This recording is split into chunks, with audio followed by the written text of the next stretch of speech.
Hello and welcome to General Games. This is our Friday Night Magic Legacy Edition. And we have got 30 players. We're hoping it's going to be quite a good event. We've got people travelling from interstate just to be here. Yeah, so for those of the most of the Eternal community, I'm sure is aware that there's a Masters event going on this weekend. So currently interstate, a lot of interstaters down in Melbourne for that event. That's right. And everyone's keen to get some legacy practice in tonight. So we've got a 30-player, as Graham said, 30-player F&M going right now. And at the moment, we've got James Caesar, who is in here from Canberra, and Sean Brown, our local hero. Yes. Sean on Grixis Delver today, and James Caesar being Dredge. So I don't think either of them know what each other is going to be on. So might be a nasty surprise for Sean, especially with James on the play there. Yeah, so James is on the play there with Dredge. Now it'll be interesting to see. I'm assuming everyone's paid the troll toll and has the dredge hate in their board. Otherwise, it might be a bit of a free run for the Dredge player here. That's right. Well, either way, so game one, Dredge on the play, very much where they want to be. As you can see there, lots of legacy going on in the room. And he, from what I could see of his hand, he has a couple of dredges. He has Cephaly Colosseum along with a land. Didn't see much more before it cut to this particular view. And he's leading on the gemstone. Yeah, leads on the gemstone. Sean looks like he's definitely some lands there. That card is Breakthrough. It lets you draw 4 cards and then discard all but X cards. In this case, X is going to be 0, so we're going to put the full graveyard there, and that's giving away the big secret of what he's on. Yep. Now, if you have a look in that graveyard, which is where a lot of his action's going to be happening, we've got one bridge from below, which is his main source of making attackers out of zombies, and Sean leads just on a Deathrite Shaman, which is one of the big things which can slow down the Dredge deck because it has the ability to remove creatures from their graveyard, which would otherwise be doing some scary things. Yeah, so probably the best start that Sean could hope for given this matchup, just starting with the turn 1 turn 1 Death right there. That's right. As you say, it's probably one of the more interactive cards he has for this matchup in the main board.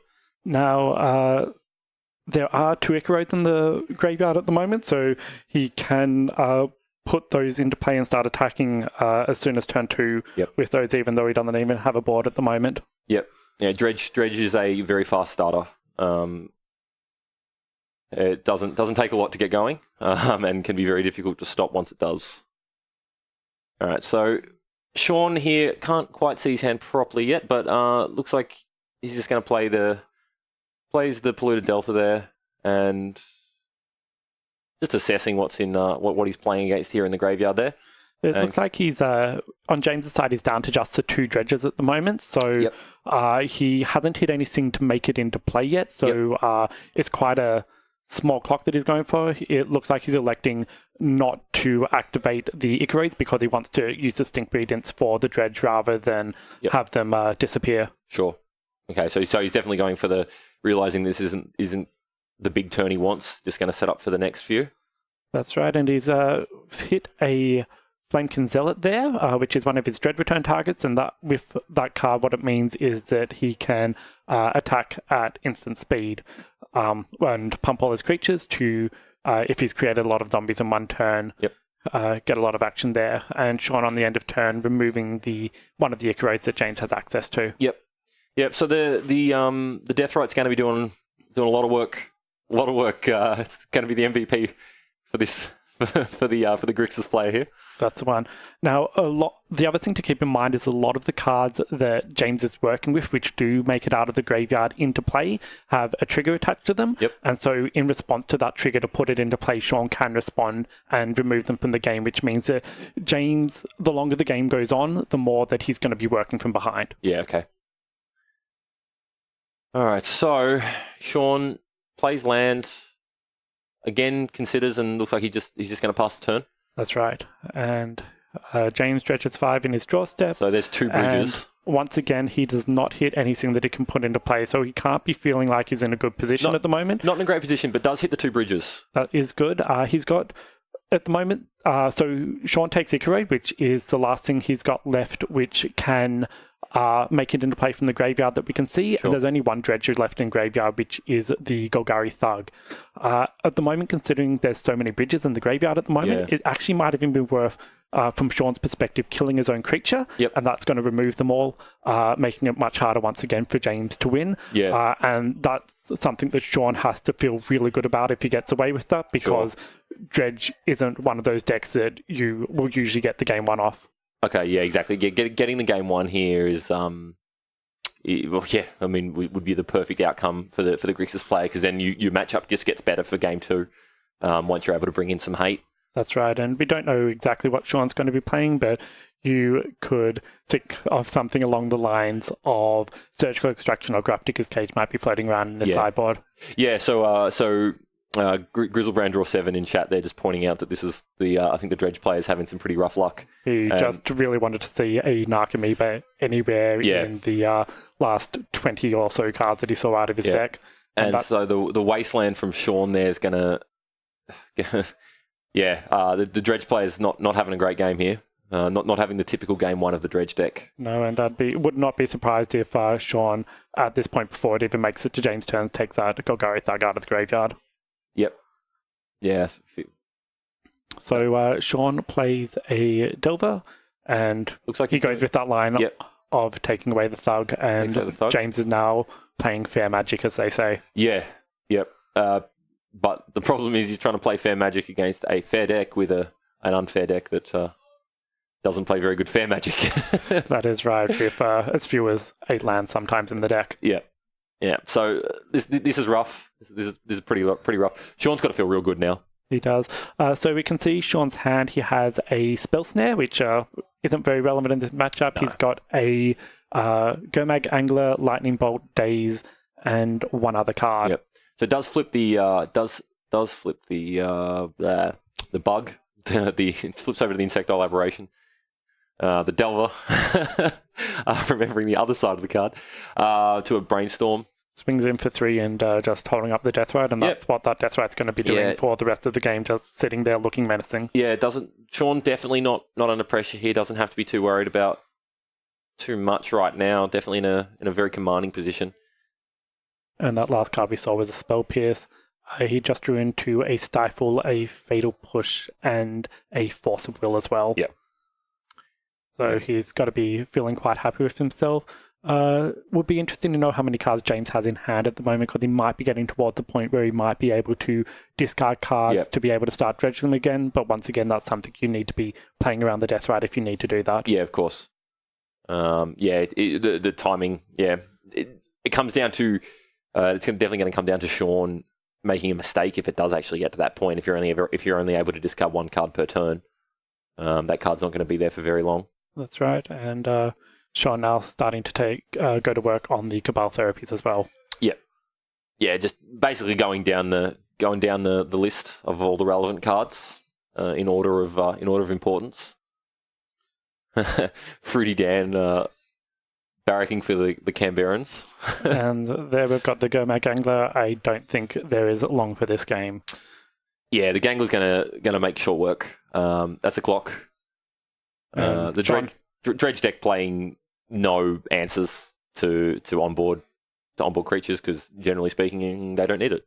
That's right, and I wouldn't even be surprised if Sean bolts here, and that looks like what he's doing. He's just getting out the last few points of damage there. Goes uptown with the bolt, and this should be the game. Swings for 8 and activates the Death Ride, and that should be the game. Yep.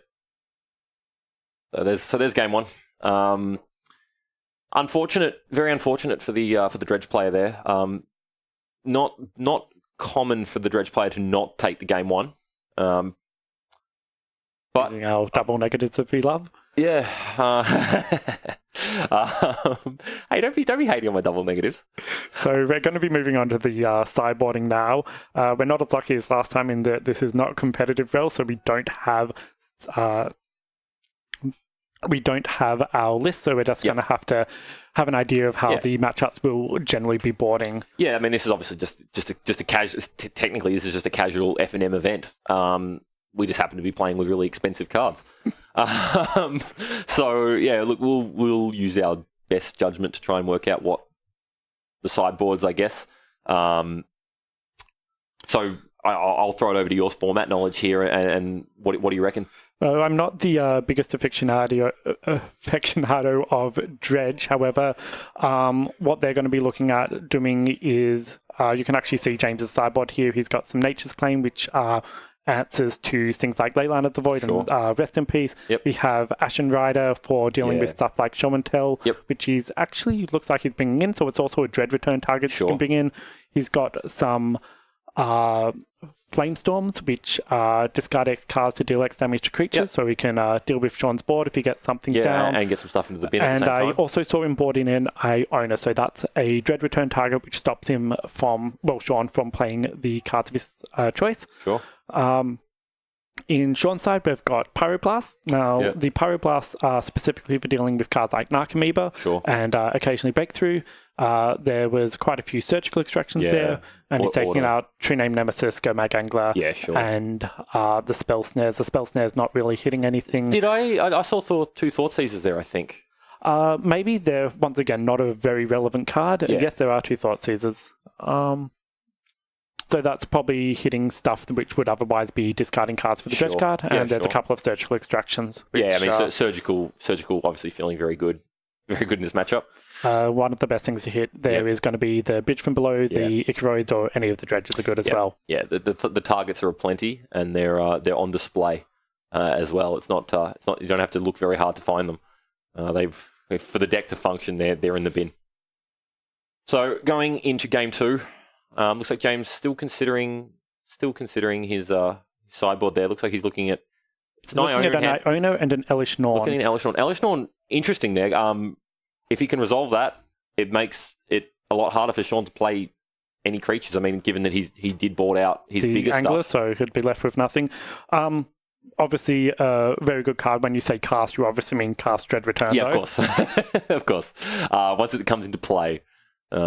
And for those people who don't know, Dread Return is sacrifice 3 creatures, return a card from your graveyard to your hand. Yeah, so those 3 creatures, generally speaking, what could be anything from the cards. I'm forgetting card names. The Landfall dude, I can't think of his name. And so Bloodgust, my producer pointing out there, and there's a few other targets as well that will recur quite regularly. So James, once again, has the advantage of being on the play. There are a few instances where you might want to try and play around cards, knowing that Sean will have those sideboard cards we mentioned earlier. But if he does manage to win this game, a lot of what he's going to do going into game 3 is going to be looking at what hate cards he sees from Sean and trying to make sure that his sideboarding is hitting those specific cards as well. Yeah, for sure. Yep. So both players are shuffling up to draw their 7.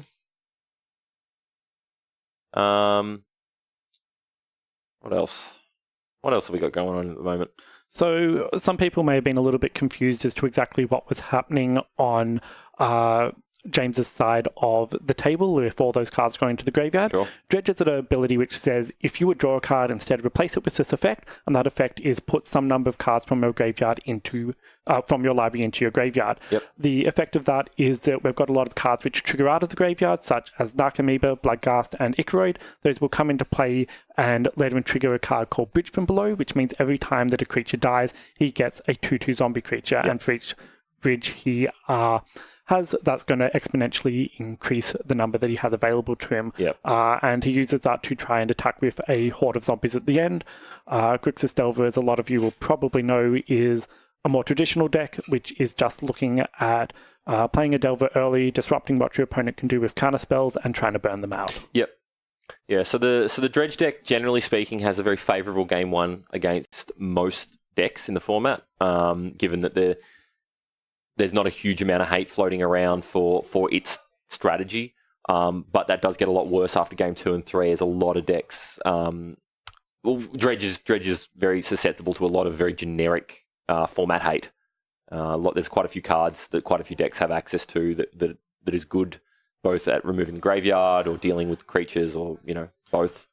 And it's a deck that it doesn't get played very often, but everyone is aware of its existence. Exactly, And yep. usually will have some sort of plan. And Sean is a very experienced pilot of this particular deck and will know what he's doing. James can't be feeling good at the moment with a mulligan to 5, though. No, it's not what you want, not particularly after having lost game 1. Definitely can still play off of 5. Just gets harder, just like any other deck. Looks on the other side though. Looks like Sean's sitting on 2. What's he sitting on there? He's sitting on 2 Ponders, a Wasteland, a Deathrite Shaman. So 2 Ponders, 2 Brainstorm. It looks like a Deathrite, a Wasteland, and an Underground Sea. It's a C. Okay. And Angus's side, he sees LED, 2 Narcomoebas, a Stinkweed Imp, and I think an Ichoroid. And a Grizzlebrand. And a Grizzlebrand. So no Stinkweed Imp. He likes to keep that even though he doesn't have a Dredger, so... Yeah, going to 4 seems like you're going the wrong way. Keeping 5, I think, is just going to have to do. So hits a Faithless Looting, but nothing to play it off without cracking the diamond. He can't feel good off that Deathrite Shaman, but he doesn't know Sean doesn't have a green source. Yeah, exactly. Yeah. So the Shaman obviously not able to do too much yet, relevant to the matchup anyway. And Sean pondering just to find that green source so he can get that active. So James is just going to be holding up that LED so that he doesn't have anything that Sean can hit in his graveyard until he needs to. He does have a Faithless Looting there though, so we can, which is just drawn, so we can activate the LED and play that off the flashback as well. Yeah. Yep. Probably happy to draw just a couple more cards before he fires that off, I think, but not a huge... The Wasteland here is rough, though, so when James does manage to play one of his very few, as you say, very few lands... So James manages to hit the LED, puts 3 red mana in his pool, and he's managed to draw the Dredge of that turn, so he's going to immediately flash back the Faithless Looting and Dredge off the Stinkweed Imp. Yep. So, of note, the Dredge is a replacement of every draw effect, not just the first time per turn. It is every time you would draw a card, you may replace that with the Dredge effect. So as Graham pointed out there, the first Faithless Looting, and then triggering the Dredge. So Sean has managed to draw a fetch land, so he's got that green source, and I can't imagine that Stinkweed Imp is going to be long for this world. Nope. Or the bin, or the graveyard. It's going to cease to exist in this game. So immediately... Removed from the game and put in the absolutely removed from the game pile forever zone. Yep. It is gone. It is long gone. So James again in a fairly rough spot. He's got the one Ichoroid, but I'm not sure he really wants to be removing the Grizzlebrand to go ahead with that attack there. No. Going through the motions regardless anyway. And... So, yeah, we're just going to keep playing through here. Sean again in a fairly strong position, definitely not under pressure at all. Not applying a huge amount of pressure, just more of a stall for the Dredge player currently. But it's not something that he really needs to be putting that much pressure on either. He's got the Deathrite and the Tropical Island, and that's he pretty much what he needs to do. He's just going to ponder and try and find his cards. Yeah, he feels pretty good. So he draws a Thought Seize. Going to have a look at what James exactly has to work with. If he wants to, based on the cards he's got there, he's probably just might even throw them back. No, it looks like he's going to keep them in that order. Likes to keep the fetch land. Yeah. Yep.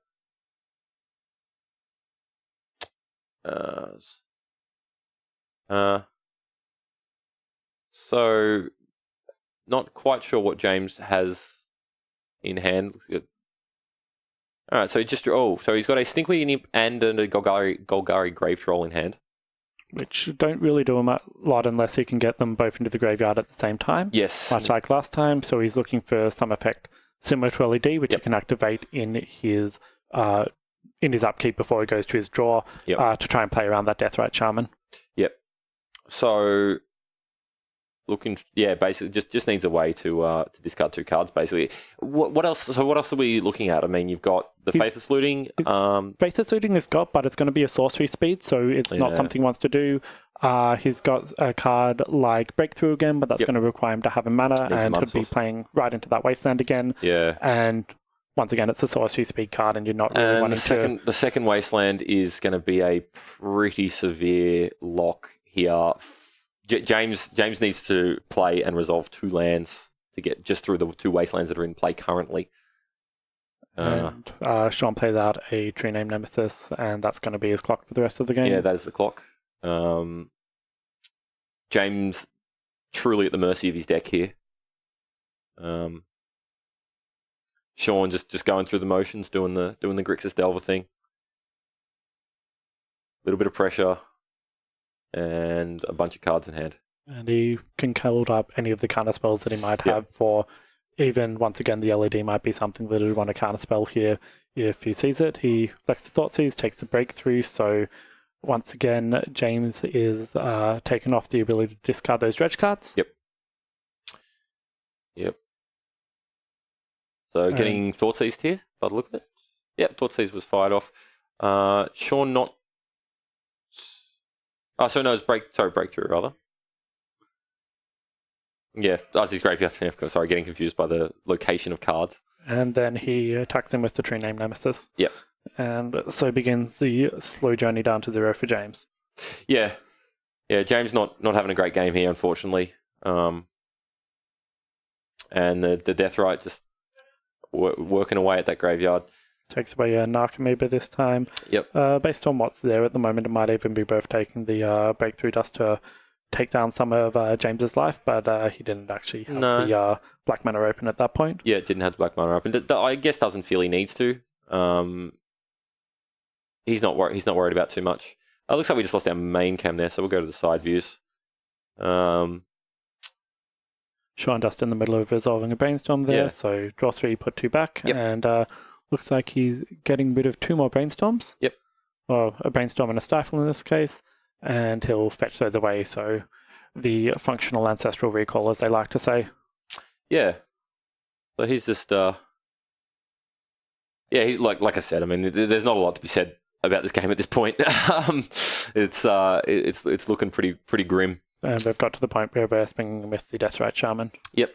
And there's another 2 Delvers. Plays 2 Delvers. He's going to flip them to that Stifle that we saw next turn. Yeah. And then he might even shuffle away the Stifle after they've flipped. Yeah, for sure.